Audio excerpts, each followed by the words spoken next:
ایک مسئلہ یہ جو ہماری ائمہ مساجد اور کمیٹیاں، اس پر کچھ گفتگو میں کروں گا، اور اس میں ہمارا جو رویہ ہے وہ کیا ہے۔ یہ میں اس لیے اس کو ریکارڈ کروا رہا ہوں اور آپ کے سامنے رکھ رہا ہوں کیونکہ ابھی کچھ دنوں پہلے اور پھر ایک عرصے سے ہمارا چونکہ اس فیلڈ سے تعلق ہے، اس لیے ہم اس میں خرابیاں بہت ساری دیکھ رہے ہیں۔ اچھا، اس میں ایسا بھی ہے کہ بہت سارے اچھے لوگ بھی ہیں، نیک لوگوں کی، اچھے لوگوں کی کسی بھی فیلڈ میں کمی نہیں ہے۔ ابھی میں جو خرابیاں آپ کو گنوا رہا ہوں تو ہو سکتا ہے کسی کے ذہن میں آئے اور کوئی اچھا بندہ سن رہا ہو تو وہ بولے بھائی یہ تو ساری خرابیاں گنوا رہے ہیں۔ تو خرابیاں ان لوگوں کی گنوائی جا رہی ہیں جو واقعی خراب ہیں۔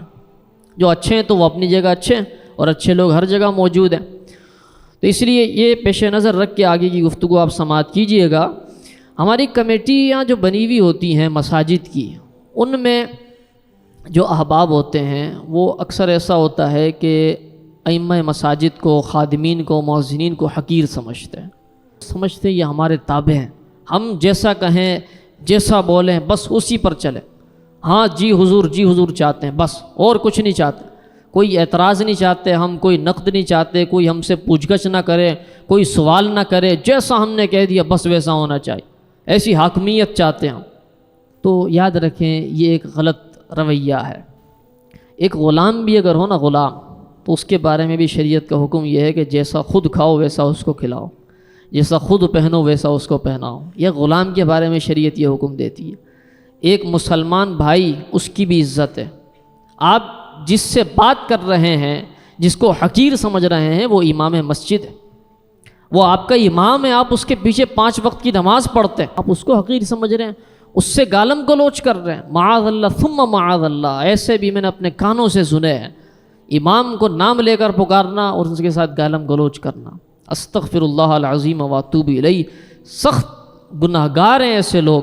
امام مسجد کو ذلیل کرنا، آج آپ کسی مسلمان کو ذلیل کر رہے ہیں، آج آپ اپنے آپ کو بڑا حاکم اعلیٰ آپ سمجھ رہے ہیں کہ میری حاکمیت ہے، میرا اقتدار ہے۔ وہ میرے بھائی، 20 سال پہلے اس مسجد کی کمیٹی میں بھی کوئی اور تھا اور اگلے 20 سال میں بھی کوئی اور ہوگا۔ آپ کی حاکمیت ہمیشہ نہیں رہے گی، آپ ہمیشہ اس دنیا میں نہیں رہیں گے۔ ایک عدالت وہ بھی ہے کہ جس عدالت میں اس جرم کا بھی پھر فیصلہ کیا جائے گا، اس لیے اس عدالت کے لیے بھی تیار رہیں۔ امام مسجد پر جو ظلم کیا جاتا ہے، وہ ایک ظلم یہ ہوتا ہے جو میں نے آپ سے ذکر کیا کہ حقیر سمجھا جاتا ہے، گالم گلوچ۔ بعض لوگ جو ہے وہ بدتمیز قسم کے لوگ ہوتے ہیں، کمیٹی میں شامل کر دیے جاتے ہیں، یہ بھی ان کو نہیں پتہ ہوتا کمیٹی میں ڈالنا کس کو ہے، کس کو نہیں ڈالنا۔ اس کا بھی پورا ایک تصور ہے، جو شرعی مسائل جانتے ہوں، وقف کے مسائل سمجھتے ہوں، جن کو پتہ ہو کہ امام کون ہوتا ہے، نماز کیا ہوتی ہے، شریعت کا تصور کیا ہے، مسجد کو کیسے آباد کرنا ہے، ان لوگوں کو کمیٹی کا حصہ بنانا چاہیے۔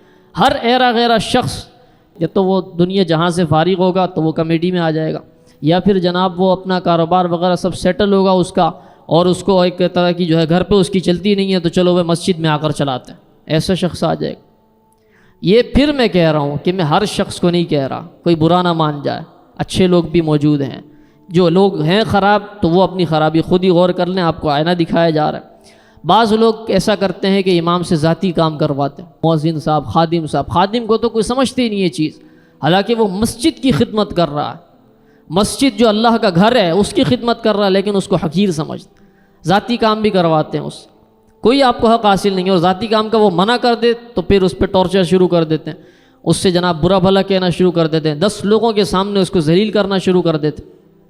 اسی طرح سے یہ خرابی بھی ہمارے یہاں ہوتی ہے کہ جو ایک ذمہ داریوں میں شامل چیزیں ہیں، بھئی امام مسجد کا کام ہے 5 وقت کی نماز پڑھانا، اب اس پہ ذمہ داری ڈال دیتے ہیں، بھئی اسی مختصر تنخواہ کے اندر جو 15,000 12,000 20,000 آپ نے تنخواہ دی ہے، اسی میں کہتے ہیں بھئی آپ کو بچوں کو بھی پڑھانا ہے دوپہر کو۔ بھئی یہ کیسی ذمہ داری آپ ڈال رہے ہیں؟ آپ یا تو پھر اس کی الگ تنخواہ مقرر کریں، آپ نے جو ذمہ داری دی تھی وہ ذمہ داری کے علاوہ آپ کام لے رہے ہیں۔ اچھا، اگر یہی صاحب جو امام کو اس طرح سے کر رہے ہیں، کسی کمپنی میں کام کرتے ہیں، اگر کوئی 1 گھنٹہ بھی اوور لگا دیں تو فوراً ان کے تصور میں آتا ہے بھئی اب تو سیلری ملے گی۔ باہر آپ جو کریں، تمہاری زلف میں پہنچی تو حسن کہلائی، وہی تیرگی جو ہمارے نامہ سیاہ میں تھی۔ آپ کریں تو سب ٹھیک، کہ تنخواہیں بہت کم ہیں۔ میرے دوستو، جو کمیٹی کے احباب بیٹھے ہیں، جو میرے ویڈیو کے ذریعے سن رہے ہیں، آپ اپنے گھر کا خرچہ نکالیں کہ میرے گھر کا خرچہ کتنا ہے، اور پھر امام مسجد کو دیکھیں، اس کے بیوی بچوں کو دیکھیں، اس کا خرچہ نکالیں، اور پھر دیکھیں کہ ہم اتنی سیلری، اتنی تنخواہ امام مسجد کو دے رہے ہیں، جتنی میں ہمارا گزارا نہیں ہو رہا اس سے آدھی تنخواہ ہم امام مسجد کو دے رہے ہیں، اور پھر یہ چاہتے ہیں کہ جناب وہ کام بھی کرے، وہ جناب ہمارے لیے ٹھہرے بھی، وہ سب کچھ کرے، پھر اس پہ پابندیاں بھی لگاتے ہیں کہ جو اوقات نماز ہیں ان کے علاوہ بھی مسجد میں ہی رہے، وہ درس قرآن بھی دیتا رہے، سب کچھ وہی کرتا رہے، اور تنخواہ بھی آپ آدھی دیں، ذلیل بھی اسی کو کریں۔ تو اب آپ مجھے سن رہے ہیں، دیکھیں کتنی تنخواہ ایک جینون ہونی چاہیے اس شخص کی۔ آپ اپنے امام مسجد کو لیں کہ بھائی اس کے کتنے بچے ہیں، بیوی بچوں کی کیا تعداد ہے، اس کے حساب سے دیکھیں کتنا خرچہ بنتا ہے، کم از کم اتنا خرچہ آپ کو دینا چاہیے۔ یہ ضروری ہے، یہ وقف کی ذمہ داریوں میں شامل ہے۔ یہ جو متولی حضرات بغیر مسئلہ سمجھے جو بیٹھے ہوتے ہیں جناب کمیٹی کے ممبر بن کر اور کمیٹی کے صدر بن کر، جن کو شرعی مسائل نہیں پتہ ہوتے، بولتے ہیں جناب نہیں 15,000 ہمارے یہاں تنخواہ چل رہی ہو۔ بھائی شرعی مسئلہ یہ ہے کہ اس کو قدر کفایت دیا جائے گا۔ قدر کفایت کا مطلب جتنا اس کو کافی ہو سکے۔ کچھ میں نے گفتگو کر دی، تو ائمہ مساجد سے بھی کچھ میں عرض کر دیتا ہوں کہ ان کے یہاں بھی بعض جو ہے امام مسجد ہوتے ہیں، وہ چاہتے ہیں جناب حاکمیت ہو جائے، ٹھیک ہے، وہ حاکمیت چاہتے ہیں، وہ کمیٹی کو خاطر میں نہیں لاتے، کوئی بات نہیں سنتے، کمیٹی بلا وجہ ایک خار ہوتی ہے، تو اس طرح سے نہیں ہونا چاہیے۔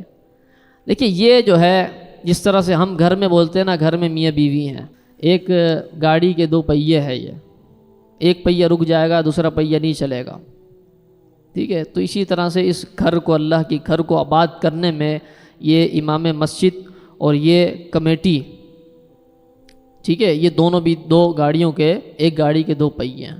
جتنی محبت کے ساتھ، پیار کے ساتھ یہ لوگ چلیں گے، اتنا زیادہ اچھا نظام مسجد کا چلے گا۔ تو اس لیے نہ امام مسجد یہ چاہے میری حاکمیت رہے، نہ کمیٹی جو ہے وہ امام مسجد اور خادمین کو ذلیل کرے۔ ایسے معاملات محبت کے ساتھ، الفت کے ساتھ رہیں گے تو ہی جو ہے وہ سلسلہ آگے کو بڑھے گا۔